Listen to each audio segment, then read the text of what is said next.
Maharashtra unlimited मध्ये तुमचं स्वागत आणि सुरुवातीला एक महत्त्वाची बातमी बघूयात। राज्याच्या विधान परिषदेच्या 11 जागांसाठी येत्या 12 जुलैला मतदान होणार आहे आणि ही निवडणूक बिनविरोध होणार की नाही याचा निर्णय आज होणार आहे।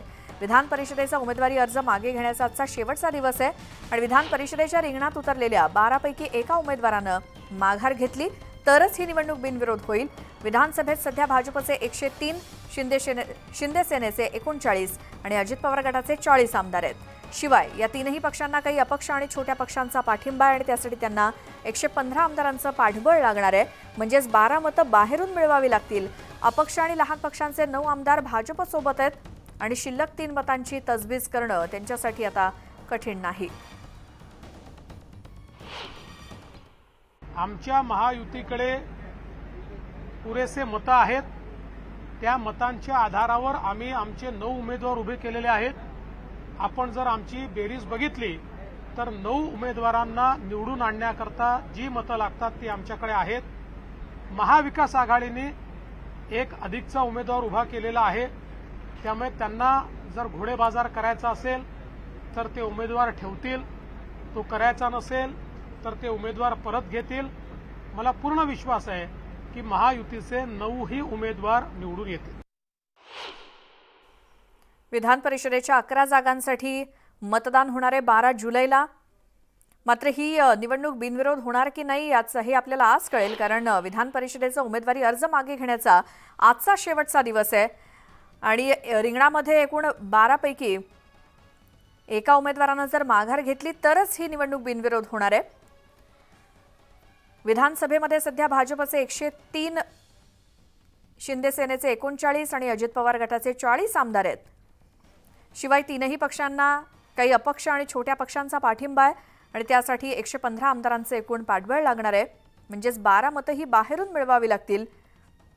अपक्ष आणि लहान पक्षांचे 9 आमदार भाजपसोबत आहेत आणि उरलेल्या 3 मतांची तजवीज करणं आवश्यक आहे।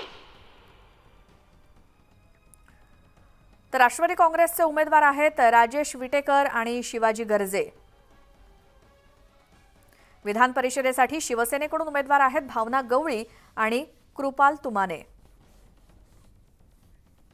तर राष्ट्रवादी शरदचंद्र पक्षाचे उमेदवार आहेत जयंत पाटील, शेकापचे जयंत पाटील, शेकापचा त्यांना पाठिंबा आहे आणि शिवसेना उद्धव बाळासाहेब ठाकरे गटाचे उमेदवार आहेत मिलिंद नार्वेकर।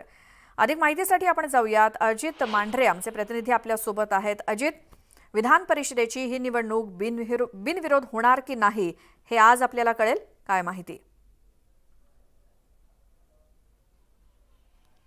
आज जो अर्ज भरलाय सर्वांनी तो अर्ज मागे घेण्याची ही आजची वेळ आहे आणि त्यामुळे अर्ज मागे कोणी कोणी घेतले याच्यावरून स्पष्ट होईल की ही निवडणूक जी आहे ती बिनविरोध होईल का त्या ठिकाणी निवडणूक लढवावी लागणार आहे।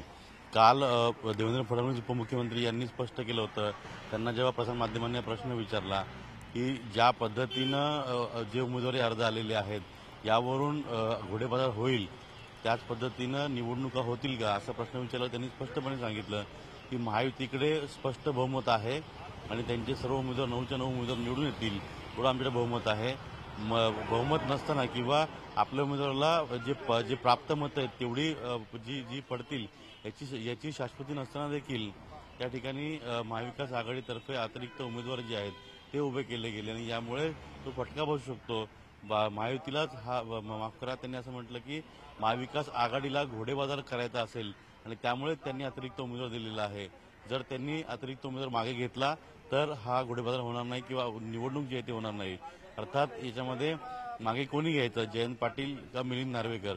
मिलिंद नार्वेकर यांनी फॉर्म भरलेला, याचा अर्थ स्वतः उद्धव ठाकरे त्यांच्या अत्यंत जवळचे आहेत ते, त्यामुळे त्यांनी मागे घेतलेला फॉर्म हा ठाकरे गटाला एक कुठेतरी लागेल आणि दुसरीकडे जयंत पाटील हे शरद पवारांच्या अत्यंत जवळचे आहेत। त्यामुळे नेमकं कशा रीतीनं कोणी फॉर्म मागे घेईल आणि फॉर्म मागे घेतल्यानंतर विधानसभेला या लोकांना चान्स मिळेल का, ही सगळी गणितं आहेत। कोण मागे घेईल तर त्याबद्दल तो काय घेईल याबद्दल सगळी चर्चा होईल, पण आज जो फॉर्म मागे घेईल त्यावरून स्पष्ट होईल की आजची निवडणूक जी आहे ती बिनविरोध होईल का निवडणूक। बरोबर आहे अजित, त्यामुळे आज अर्ज मागे